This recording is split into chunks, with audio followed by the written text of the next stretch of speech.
Look, if I knew these tips sooner, I would have saved myself so many losses. So let me save you the trouble. Here are 7 things that will actually make you better at FC25.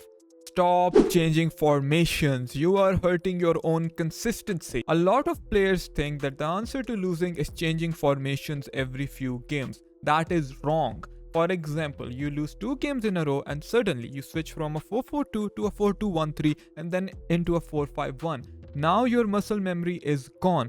Formations work when you master them, right? You might win a couple of games with a new formation, but after a few games you're back to square one. Why is it that? It's because you don't have a muscle memory.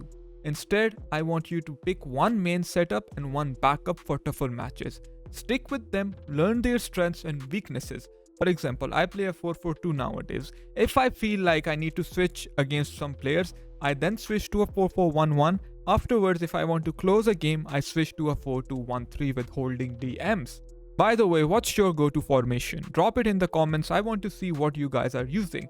Next up, review your own games. This is the best thing you will ever do. Let's be honest, grinding games won't make you better if you're not fixing mistakes. So many players miss the plot here. Let me repeat, grinding games won't make you better if you're not fixing mistakes. For example, pro players record and analyze their own games. When you do so, you're able to spot what you are doing wrong. You will start noticing bad habits that you never realized in the moment. For example, are you rushing your build-up? Are you forcing the passes that aren't there? Do you overcommit any defenders? After watching this video, go record your next match and rewatch it. You will spot at least 3 mistakes instantly.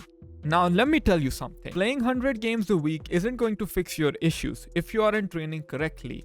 You need to practice smart, not hard. In this game, grinding won't save you. Yes, you might reach a certain level by playing number of games, but afterwards, you need to play quality games rather than just playing games. For example, if you struggle with defending, instead of playing champs, go into rivals, go into squad battles, and then only focus on jockeying, tracking runs, and timing tackles. This way, you'll be able to fix this habit. If you do it every day for the next few days, you'll be able to improve these mechanics. Another example, if you struggle with creating space and your first touch is bad, go into skill games and squad battles, work on your first touch and dribbling under pressure. Training with intentional drills will always be more effective than mindlessly grinding games. By the way, if you are enjoying these tips, consider subscribing. I drop FC25 tutorials to help you guys improve. Now I know you don't want to hear it, but guys, mentality is everything. Most FC25 players shiver under pressure. Has it ever happened to you? You are playing a promotion game or a rank up game and you are suddenly panicking. You're playing worse. You are up 2 down and then opponent scores 1 goal, you can't do anything right. That's your mentality folding. What's the solution?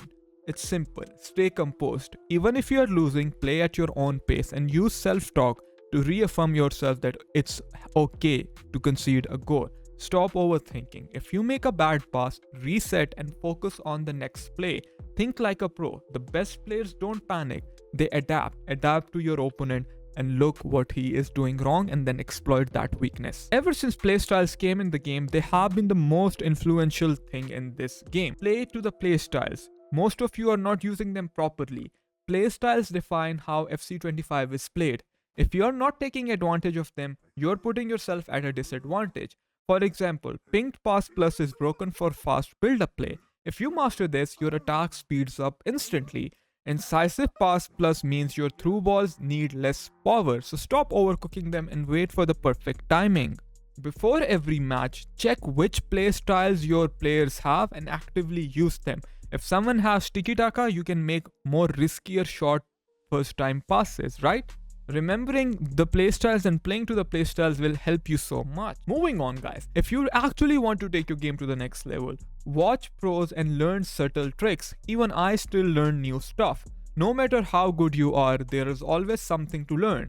I still pick up things from watching pro versus pro games, like how they bait presses and force mistakes. Use first touch movement to create space. They control the tempo of a game instead of forcing attacks. When you're watching a pro game, focus on one thing at a time. Today, watch how they defend. Next time, focus on how they transition from defense to attack. The more you analyze high-level play, the better your in-game decision making becomes. And lastly, guys, this is the most simplest yet the most important tip. If it's not fun, stop playing because burnout kills progress. Sounds simple, right? But so many players ignore this. If you're forcing yourself to play while frustrated, your performance suffers. Ever had one of those days where nothing is going your way? If you keep forcing games, you'll tilt harder, lose more, and ruin your confidence for the next session. What's the solution? When you feel frustrated, take a break, come back fresh, and refocus. The best players know when to step away. Now, if you want to improve your defending on this game, I suggest you check this video out here.